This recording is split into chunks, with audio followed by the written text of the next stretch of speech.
Adventure 7. The Crooked Man.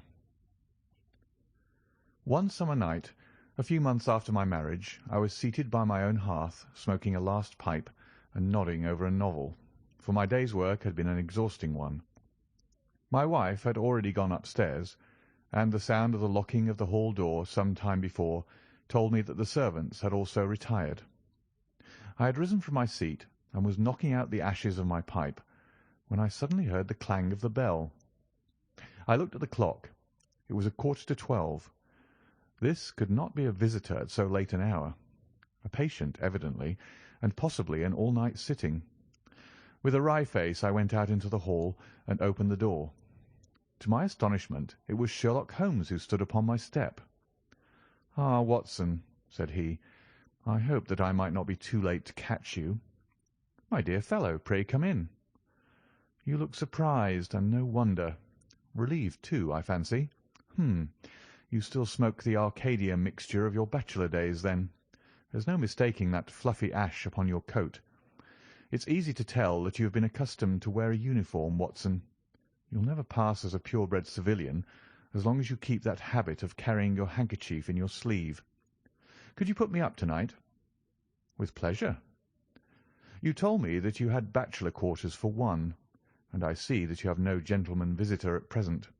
Your hat-stand proclaims as much." "I shall be delighted if you will stay." "Thank you. I'll fill the vacant peg, then. Sorry to see that you've had the British workman in the house. He's a token of evil. Not the drains, I hope?" "No, the gas." "Ah, he has left 2 nail marks from his boot upon your linoleum, just where the light strikes it. No, thank you. I had some supper at Waterloo, but I'll smoke a pipe with you with pleasure." I handed him my pouch, and he seated himself opposite to me and smoked for some time in silence. I was well aware that nothing but business of importance would have brought him to me at such an hour, so I waited patiently until he should come round to it. "I see that you are professionally rather busy just now," said he, glancing very keenly across at me. "Yes, I've had a busy day," I answered. "It may seem very foolish in your eyes," I added, "but really I don't know how you deduced it." Holmes chuckled to himself. "I have the advantage of knowing your habits, my dear Watson," said he. "When your round is a short one you walk, and when it is a long one you use a hansom.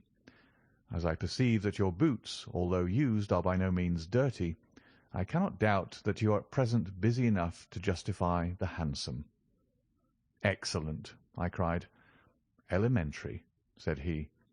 "It is one of those instances where the reasoner can produce an effect which seems remarkable to his neighbour, because the latter has missed the one little point which is the basis of the deduction. The same may be said, my dear fellow, for the effect of some of these little sketches of yours, which is entirely meretricious, depending as it does upon your retaining in your own hands some factors in the problem which are never imparted to the reader. Now, at present, I am in the position of these same readers, for I hold in this hand several threads of one of the strangest cases which ever perplexed a man's brain, and yet I lack the one or two which are needful to complete my theory. But I'll have them, Watson. I'll have them." His eyes kindled, and a slight flush sprang into his thin cheeks. For an instant only. When I glanced again his face had resumed that Red Indian composure which had made so many regard him as a machine rather than a man. "The problem presents features of interest," said he. "I may even say exceptional features of interest. I have already looked into the matter, and have come, as I think, within sight of my solution. If you could accompany me in the last step, you might be of considerable service to me." "I should be delighted." "Could you go as far as Aldershot to-morrow?" "I have no doubt Jackson would take my practice." "Very good. I want to start by the 11:10 from Waterloo." "That would give me time." "Then, if you are not too sleepy, I will give you a sketch of what has happened and of what remains to be done." "I was sleepy before you came. I'm quite wakeful now." "I will compress the story as far as may be done without omitting anything vital to the case. It is conceivable that you may even have read some account of the matter. It is the supposed murder of Colonel Berkeley of the Royal Munsters at Aldershot which I am investigating." "I've heard nothing of it." "It has not excited much attention yet, except locally. The facts are only 2 days old. Briefly, they are these. The Royal Munsters is, as you know, one of the most famous Irish regiments in the British Army. It did wonders both in the Crimea and the Mutiny, and has since that time distinguished itself upon every possible occasion.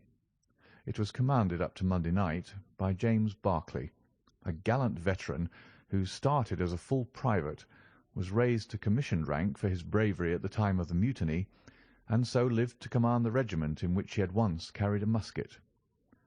Colonel Berkeley had married at the time when he was a sergeant, and his wife, whose maiden name was Miss Nancy Devoy, was the daughter of a former colour sergeant in the same corps. There was, therefore, as can be imagined, some little social friction when the young couple, for they were still young, found themselves in their new surroundings. They appear, however, to have quickly adapted themselves, and Mrs. Berkeley has always, I understand, been as popular with the ladies of the regiment as her husband was with his brother officers. I may add that she was a woman of great beauty, and that even now, when she has been married for upwards of 30 years, she is still of a striking and queenly appearance. Colonel Berkeley's family life appears to have been a uniformly happy one.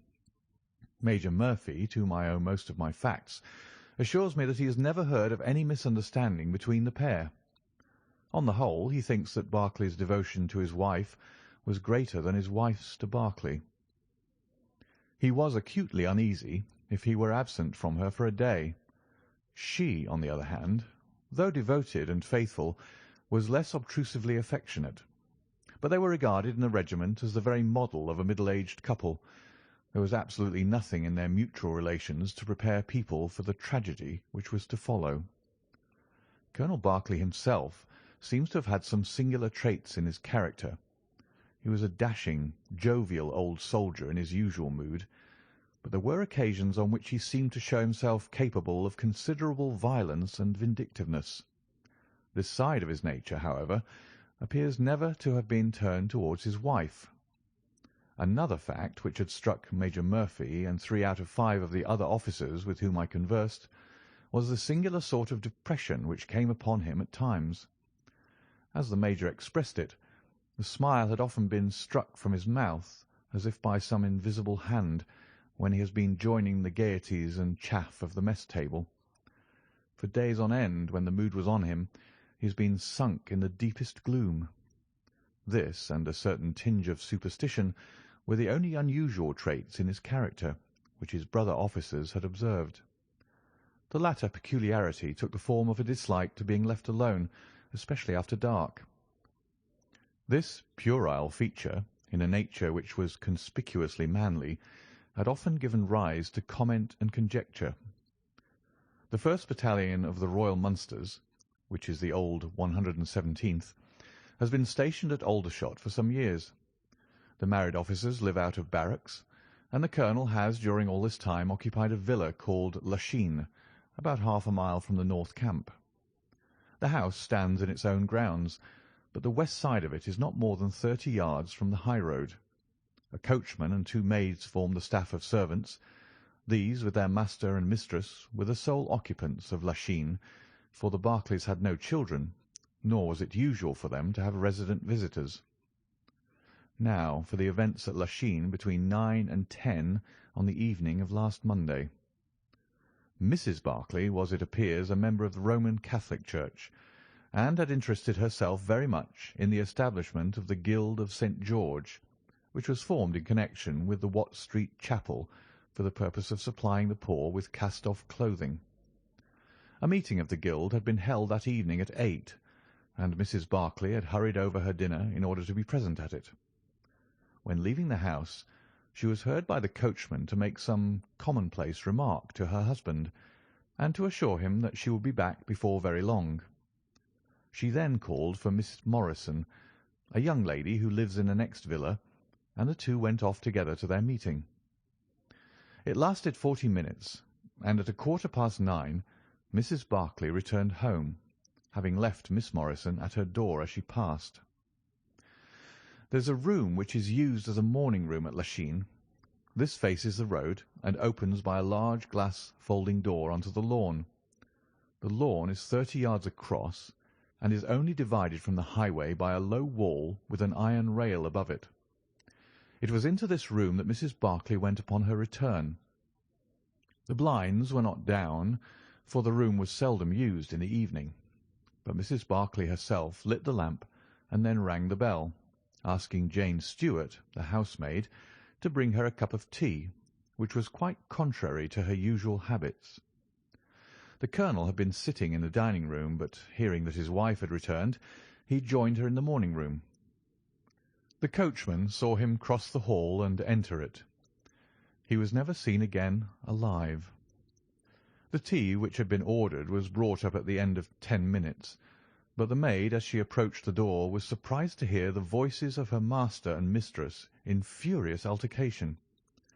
She knocked without receiving any answer, and even turned the handle, but only to find that the door was locked upon the inside.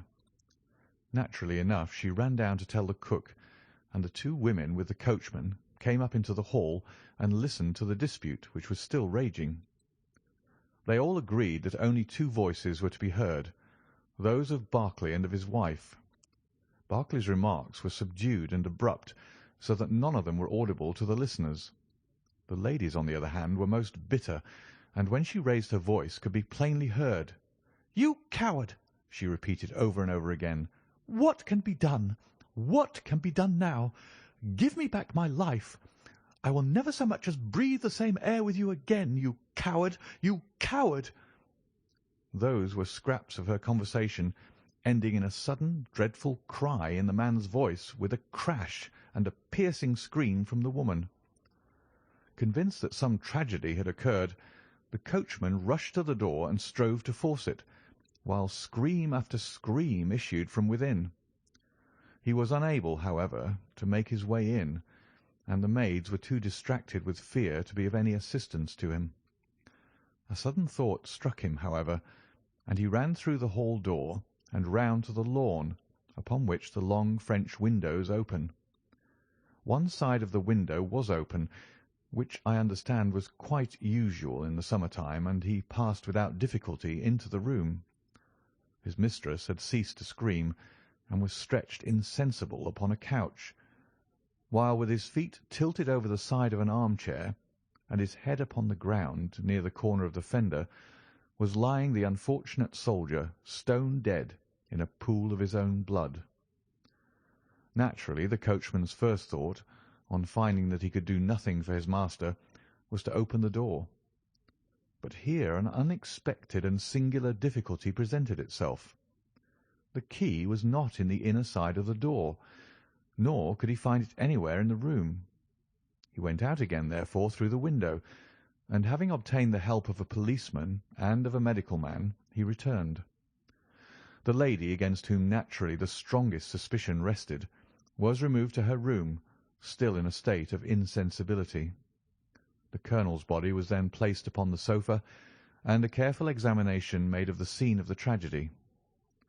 The injury from which the unfortunate veteran was suffering was found to be a jagged cut some 2 inches long at the back part of his head, which had evidently been caused by a violent blow from a blunt weapon.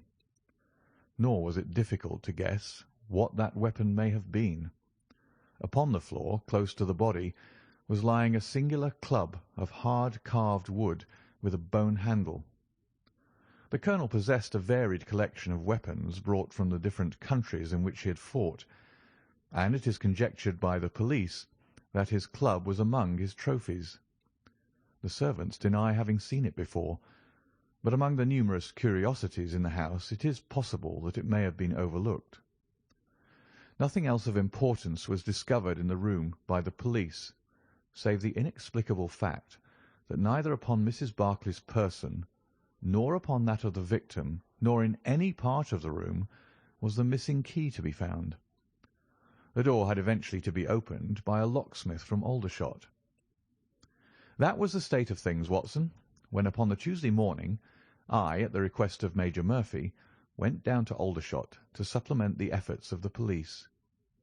I think that you will acknowledge that the problem was already one of interest, but my observations soon made me realize that it was in truth much more extraordinary than would at first sight appear. Before examining the room, I cross-questioned the servants, but only succeeded in eliciting the facts which I have already stated. One other detail of interest was remembered by Jane Stewart, the housemaid. You will remember that on hearing the sound of the quarrel, she descended and returned with the other servants. On that first occasion, when she was alone, she says that the voices of her master and mistress were sunk so low that she could hear hardly anything, and judged by their tones rather than their words that they had fallen out. On my pressing her, however, she remembered that she heard the word David uttered twice by the lady. The point is of the utmost importance as guiding us towards the reason of the sudden quarrel. The colonel's name, you remember, was James. There was one thing in the case which had made the deepest impression both upon the servants and the police. This was the contortion of the colonel's face. It had set, according to their account, into the most dreadful expression of fear and horror which a human countenance is capable of assuming. More than one person fainted at the mere sight of him, so terrible was the effect. It was quite certain that he had foreseen his fate, and that it had caused him the utmost horror. This, of course, fitted in well enough with the police theory. If the colonel could have seen his wife making a murderous attack upon him. Nor was the fact of the wound being on the back of his head a fatal objection to this, as he might have turned to avoid the blow. No information could be got from the lady herself, who was temporarily insane from an acute attack of brain fever. From the police I learned that Miss Morrison, who you remember went out that evening with Mrs. Barclay, denied having any knowledge of what it was which had caused the ill humour in which her companion had returned. Having gathered these facts, Watson, I smoked several pipes over them, trying to separate those which were crucial from others which were merely incidental. There could be no question that the most distinctive and suggestive point in the case was the singular disappearance of the door-key. A most careful search had failed to discover it in the room. Therefore, it must have been taken from it. But neither the colonel nor the colonel's wife could have taken it. That was perfectly clear. Therefore, a third person must have entered the room, and that third person could only have come in through the window. It seemed to me that a careful examination of the room and the lawn might possibly reveal some traces of this mysterious individual. You know my methods, Watson. There was not one of them which I did not apply to the inquiry, and it ended by my discovering traces, but very different ones from those which I had expected.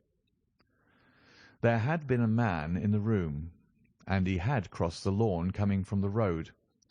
I was able to obtain 5 very clear impressions of his footmarks, one in the roadway itself, at the point where he had climbed the low wall, 2 on the lawn, and 2 very faint ones upon the stained boards near the window where he had entered. He had apparently rushed across the lawn, for his toe marks were much deeper than his heels. But it was not the man who surprised me. It was his companion. His companion? Holmes pulled a large sheet of tissue paper out of his pocket and carefully unfolded it upon his knee. "What do you make of that?" he asked. The paper was covered with the tracings of the footmarks of some small animal. It had 5 well-marked footpads, an indication of long nails, and the whole print might be nearly as large as a dessert spoon. "It's a dog," said I. "Did you ever hear of a dog running up a curtain?" I found distinct traces that this creature had done so. "A monkey, then?" "But it is not the print of a monkey." "What can it be, then?" "Neither dog nor cat nor monkey nor any creature that we are familiar with. I have tried to reconstruct it from the measurements. Here are 4 prints where the beast has been standing motionless. You see that it is no less than 15 inches from forefoot to hind. Add to that the length of neck and head, and you get a creature not much less than 2 feet long, probably more if there's any tail. But now observe this other measurement. The animal has been moving, and we have the length of its stride. In each case it is only about 3 inches. You have an indication, you see, of a long body with very short legs attached to it. It has not been considerate enough to leave any of its hair behind it, but its general shape must be what I have indicated, and it can run up a curtain, and it is carnivorous. How do you deduce that? Because it ran up the curtain. A canary's cage was hanging in the window, and its aim seems to have been to get at the bird. Then what was the beast? If I could give it a name, it might go a long way towards solving the case. On the whole, it was probably some creature of the weasel and stoat tribe, and yet it is larger than any of these that I have seen. But what had it to do with the crime? That also is still obscure, but we have learned a good deal, you perceive. We know that a man stood in the road looking at the quarrel between the Barclays. The blinds were up and the room lighted. We know also that he ran across the lawn, entered the room, accompanied by a strange animal, and that he either struck the colonel or, as is equally possible, that the colonel fell down from sheer fright at the sight of him and cut his head on the corner of the fender. Finally, we have the curious fact that the intruder carried away the key with him when he left. Your discoveries seem to have left the business more obscure than it was before, said I. Quite so. They undoubtedly showed that the affair was much deeper than was at first conjectured. I thought the matter over, and I came to the conclusion that I must approach the case from another aspect. But really, Watson, I'm keeping you up, and I might just as well tell you all this on our way to Aldershot tomorrow. Thank you. You've gone rather too far to stop. It is quite certain that when Mrs. Barclay left the house at 7:30, she was on good terms with her husband. She was never, as I think I've said, ostentatiously affectionate, but she was heard by the coachman chatting with the colonel in a friendly fashion.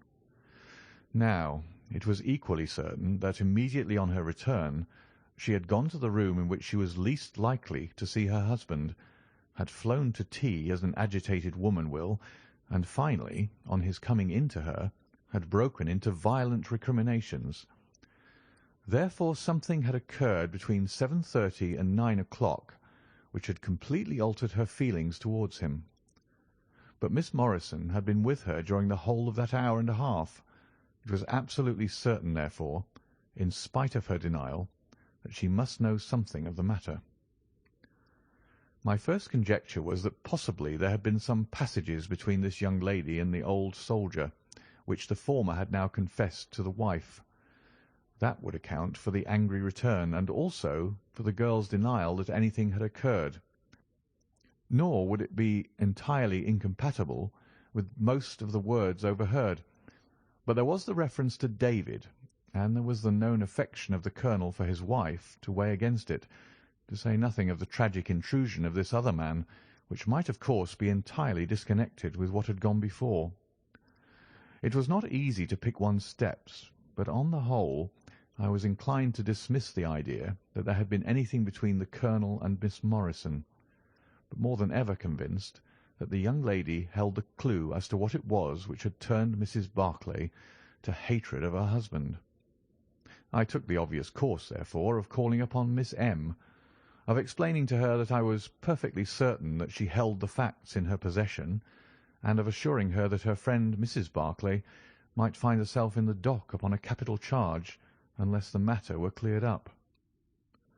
Miss Morrison is a little ethereal slip of a girl, with timid eyes and blonde hair, but I found her by no means wanting in shrewdness and common sense. She sat thinking for some time after I had spoken, and then turning to me with a brisk air of resolution, she broke into a remarkable statement, which I will condense for your benefit.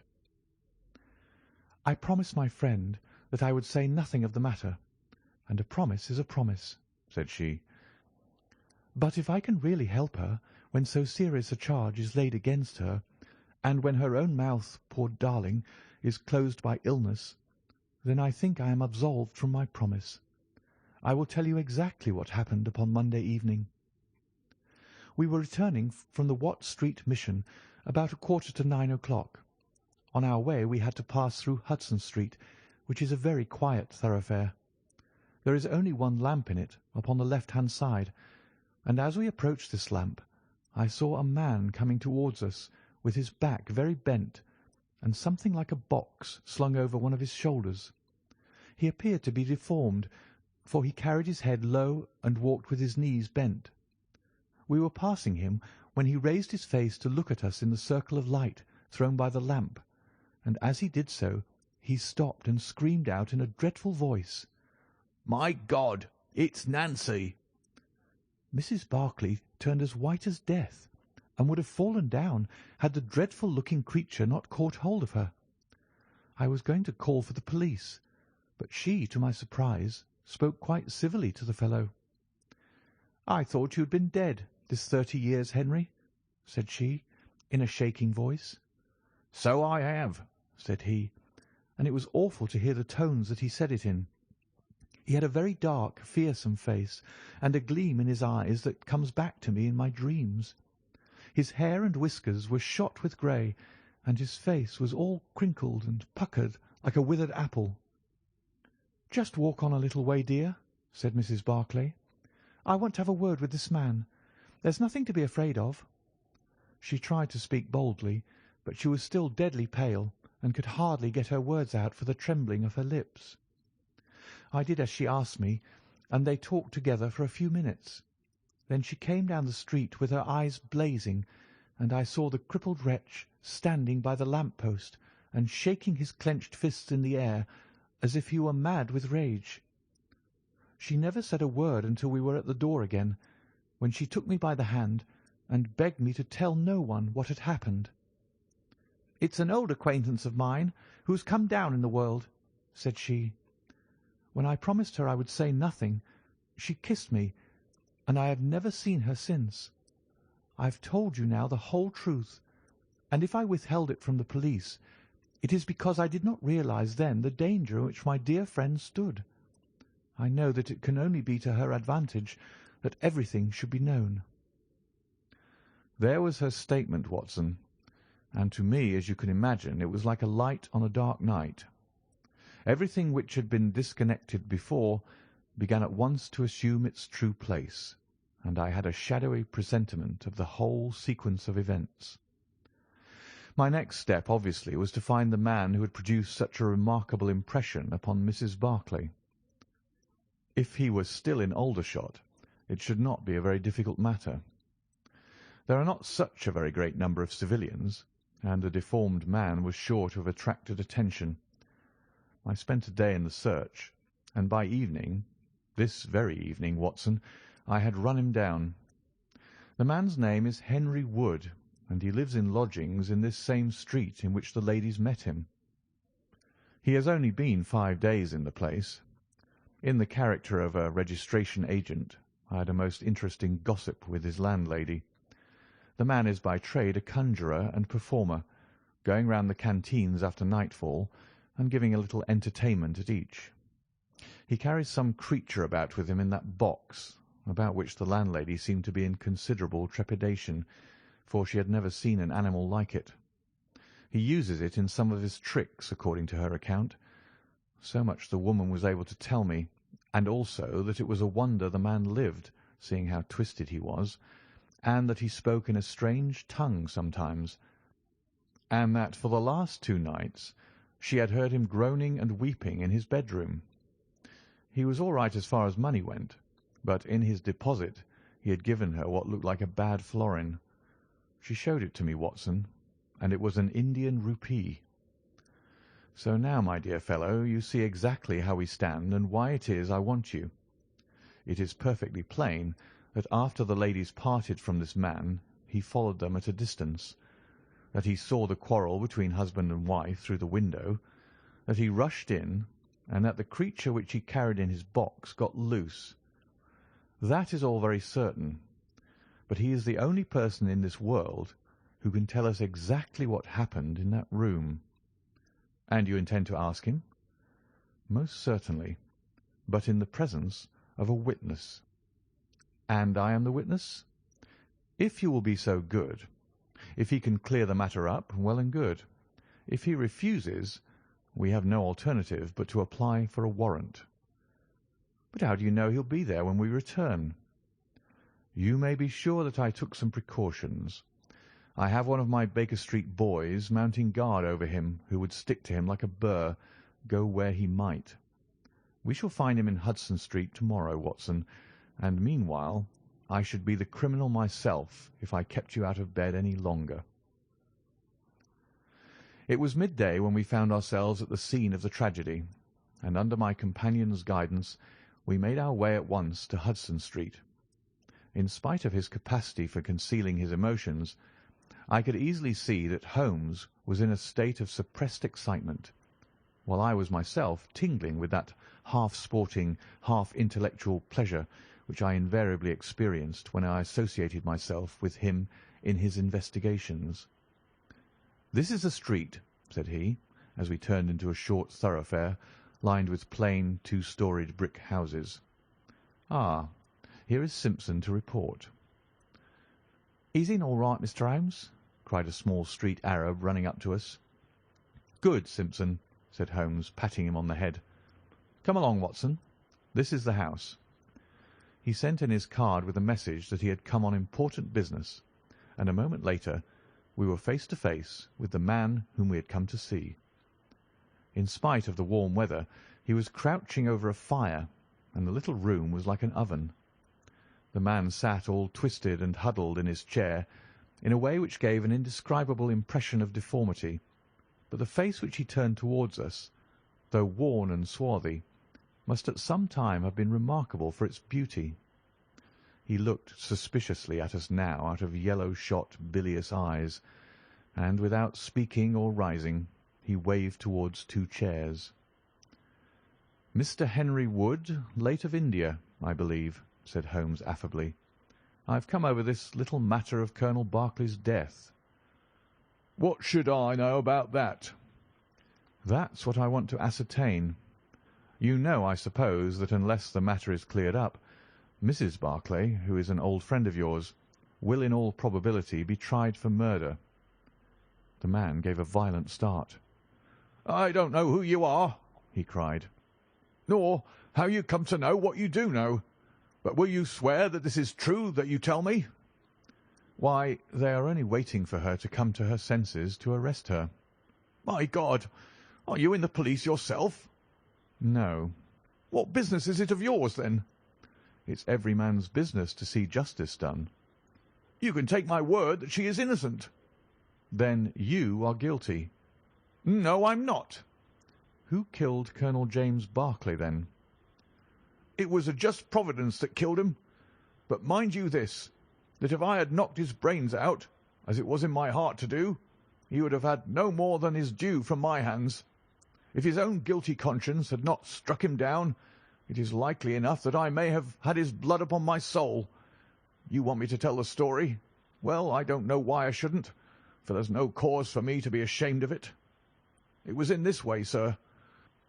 You see me now, with my back like a camel and my ribs all awry, but there was a time when Corporal Henry Wood was the smartest man in the 117th foot. We were in India then, in cantonments, at a place we'll call Burti. Berkeley, who died the other day, was sergeant in the same company as myself. And the belle of the regiment, aye, and the finest girl that ever had the breath of life between her lips, was Nancy Devoy, the daughter of the colour sergeant. There were two men who loved her, and one that she loved. And you'll smile when you look at this poor thing huddled before the fire, and hear me say that it was for my good looks that she loved me. Well, though I had her heart, her father was set upon her marrying Berkeley. I was a harum-scarum, reckless lad, and he had had an education and was already marked for the sword belt. But the girl held true to me, and it seemed that I would have had her when the mutiny broke out, and all hell was loose in the country. We were shut up in Burti, the regiment of us with half a battery of artillery, a company of Sikhs, and a lot of civilians and women folk. There were 10,000 rebels around us, and they were as keen as a set of terriers round a rat cage. About the second week of it our water gave out, and it was a question whether we could communicate with General Neal's column, which was moving up country. It was our only chance, for we could not hope to fight our way out with all the women and children, so I volunteered to go out and to warn General Neal of our danger. My offer was accepted, and I talked it over with Sergeant Barclay, who was supposed to know the ground better than any other man, and who drew up a route by which I might get through the rebel lines. At 10 o'clock the same night I started off upon my journey. There were 1,000 lives to save, but it was of only one that I was thinking when I dropped over the wall that night. My way ran down a dried-up watercourse, which we hoped would screen me from the enemy's sentries. But as I crept round the corner of it, I walked right into 6 of them, who were crouching down in the dark, waiting for me. In an instant I was stunned with a blow and bound hand and foot.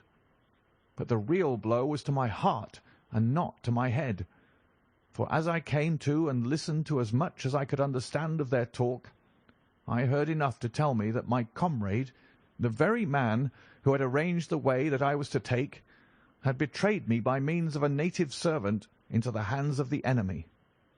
Well, there's no need for me to dwell on that part of it. You know now what James Barclay was capable of.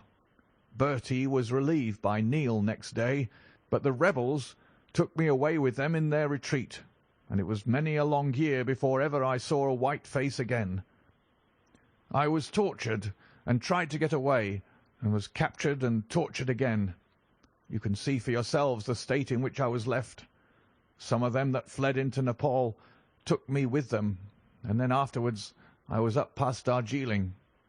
The hill folk up there murdered the rebels who had me, and I became their slave for a time until I escaped. But instead of going south, I had to go north until I found myself among the Afghans. There I wandered about for many a year, and at last came back to the Punjab, where I lived mostly among the natives, and picked up a living by the conjuring tricks that I had learned. What use was it for me, a wretched cripple, to go back to England, or to make myself known to my old comrades? Even my wish for revenge would not make me do that. I had rather that Nancy and my old pals should think of Harry Wood as having died with a straight back, than see him living and crawling with a stick like a chimpanzee. They never doubted that I was dead, and I meant that they never should. I heard that Barclay had married Nancy, and that he was rising rapidly in the regiment, but even that did not make me speak. But when one gets old, one has a longing for home. For years I've been dreaming of the bright green fields and the hedges of England. At last I determined to see them before I died. I saved enough to bring me across, and then I came here where the soldiers are, for I know their ways, and how to amuse them, and so earn enough to keep me. "Your narrative is most interesting," said Sherlock Holmes. "I have already heard of your meeting with Mrs. Barclay and your mutual recognition. You then, as I understand, followed her home and saw through the window an altercation between her husband and her, in which she doubtless cast his conduct to you in his teeth. Your own feelings overcame you, and you ran across the lawn and broke in upon them." "I did, sir, and at the sight of me he looked as I have never seen a man look before, and over he went with his head on the fender. But he was dead before he fell. I read death on his face as plain as I can read that text over the fire. The bare sight of me was like a bullet through his guilty heart." "And then?" "Then Nancy fainted, and I caught up the key of the door from her hand, intending to unlock it and get help. But as I was doing it, it seemed to me better to leave it alone and get away, for the thing might look black against me, and anyway my secret would be out if I were taken. In my haste I thrust the key into my pocket and dropped my stick while I was chasing Teddy, who had run up the curtain. When I got him into his box, from which he had slipped, I was off as fast as I could run." "Who's Teddy?" asked Holmes. The man leaned over and pulled up the front of a kind of hutch in the corner. In an instant, out there slipped a beautiful reddish-brown creature, thin and lithe, with the legs of a stoat, a long thin nose, and a pair of the finest red eyes that ever I saw in an animal's head. "It's a mongoose!" I cried. "Well, some call them that, and some call them ichneumon," said the man. "Snake-catcher is what I call them, and Teddy is amazing quick on cobras. I have one here without the fangs, and Teddy catches it every night to please the folk in the canteen. Any other point, sir?" "Well, we may have to apply to you again if Mrs. Barclay should prove to be in serious trouble." "In that case, of course, I'd come forward." "But if not, there is no object in raking up this scandal against a dead man, foully as he has acted. You have at least the satisfaction of knowing that for 30 years of his life his conscience bitterly reproached him for this wicked deed. Ah, there goes Major Murphy on the other side of the street. Good-bye, Wood. I want to learn if anything has happened since yesterday." We were in time to overtake the Major before he reached the corner. "Ah, Holmes," he said, "I suppose you've heard that all this fuss has come to nothing." "What then?" "The inquest is just over. The medical evidence shows conclusively that death was due to apoplexy. You see, it was quite a simple case after all."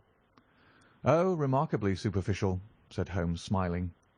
"Come, Watson, I don't think we shall be wanted in Aldershot any more." "There's one thing," said I, as we walked down to the station. "If the husband's name was James and the other was Henry, what was this talk about David?" "That one word, my dear Watson, should have told me the whole story had I been the ideal reasoner which you are so fond of depicting. It was evidently a term of reproach." "Of reproach?" "Yes. David strayed a little occasionally, you know, and on one occasion in the same direction as Sergeant James Barclay. You remember the small affair of Uriah and Bathsheba.